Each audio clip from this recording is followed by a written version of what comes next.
let's begin with a very important news. The tech and finance world woke up to a shock this week as cybersecurity stocks across the globe plunged by billions of dollars. Now, all triggered by a new artificial intelligence tool launched by Anthropic called Claude Code Security. Now, this AI-driven compatibility is designed to scan code bases for vulnerabilities and even suggest precise fixes, a task traditionally done by human experts and specialized cybersecurity firms. Now, definitely, the market reacted sharply, wiping out significant valuations from companies like CrowdStrike and Zscaler as investors fretted over the potential disruptive impact of AI on the cybersecurity industry. But what does this really mean for the future of cybersecurity? Is AI replacing human defenders or simply augmenting their capabilities? Now, to help decode all of these implications of Claude Code Security and what it means for the broader cyber landscape, we are joined by a leading cybersecurity expert, Gautam Ingle. Gautam, hi, welcome to the show. Okay, so a lot of disruption happening across the global markets. You know, first we were just harping on the AI themes, and now AI is impacting cybersecurity. In fact, the Indian IT is, almost at a 2 years low in today's trade as well. So let's begin with something very simple. Can you explain what Claude Code Security actually does and how it differs from traditional vulnerability scanning tools that we are looking at now? It is basically automating the task that we've been relying on human beings for traditionally, like it will die, which is not really very different from what it's been doing for the last few years, right? We're talking about code and scanning code and identifying vulnerabilities, which is the subject today. But for the last 3 or 4 years, it has been doing something similar in terms of pattern recognition.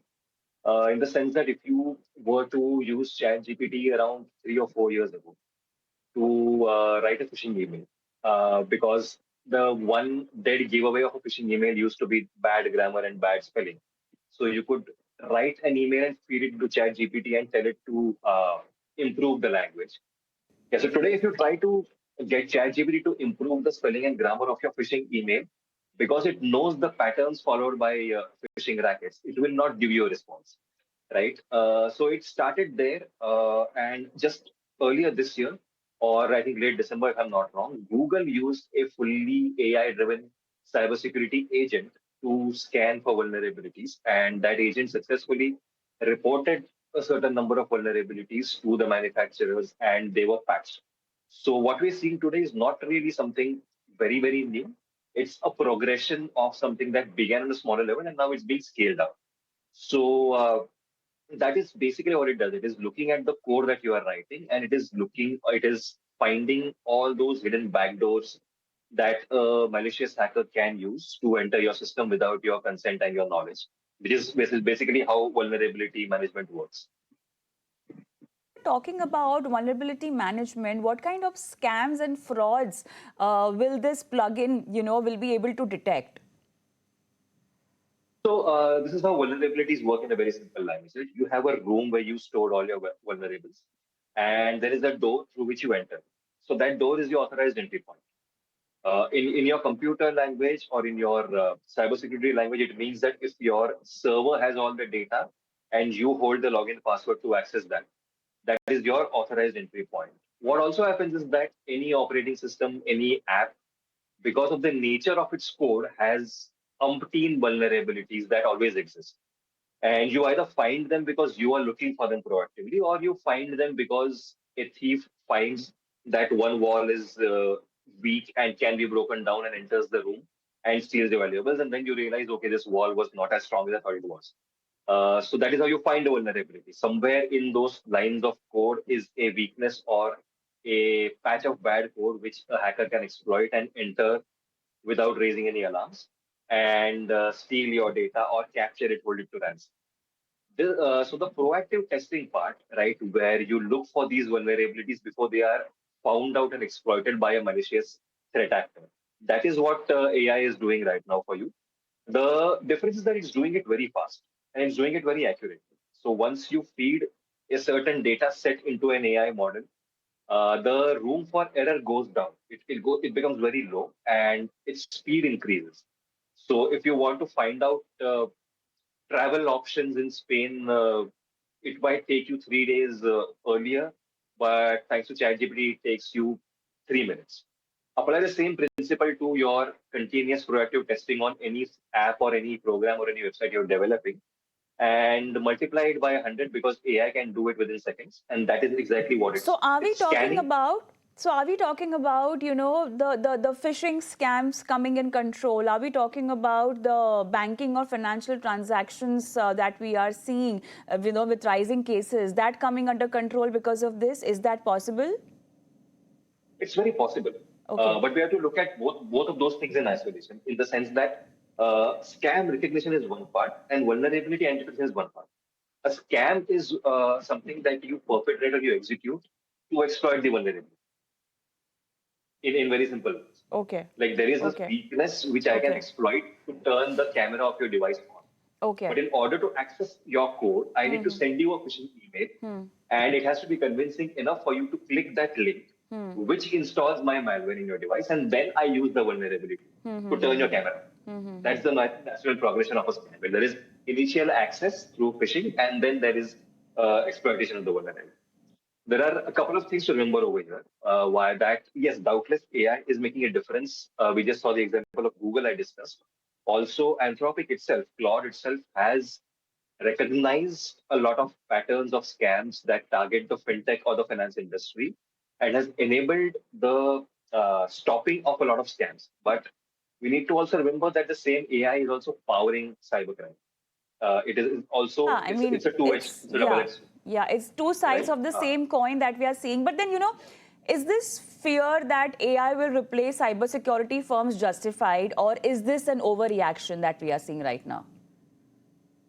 I don't see cybersecurity as a concept or as a profession dying out. Very, very Okay, honestly. I'll tell you okay, why. okay. Again, coming back to my earlier point, the same AI is being used to weaponize cyber crimes also, right? For example, and you would identify better with this because you are among the leading experts in the banking and finance space. When you're using a net banking app or a website, if you hit the next option too fast due to muscle memory or because you know what it's asking you, it will suddenly show you a captcha to slow you down and to check if you're a human being. The reason that happens is that a human being has a 300 millisecond pause while typing, right? And if you exceed those speeds, even if it's by chance or by mistake, your net banking thinks it's a malware because the malware works that fast. AI has enabled net banking malware to purposely slow down its own speed and mimic this 300 millisecond pause so that the net banking thinks it's a human being. Okay, one more thing. So, from a practical security standpoint, how reliable are AI suggested patches versus expert human analysis? Uh, I think it's been a couple of months since a leading consultancy firm had to pay a 1 crore fine because they used ChatGPT to generate a report and it was half inaccurate and had a lot of factual inconsistencies.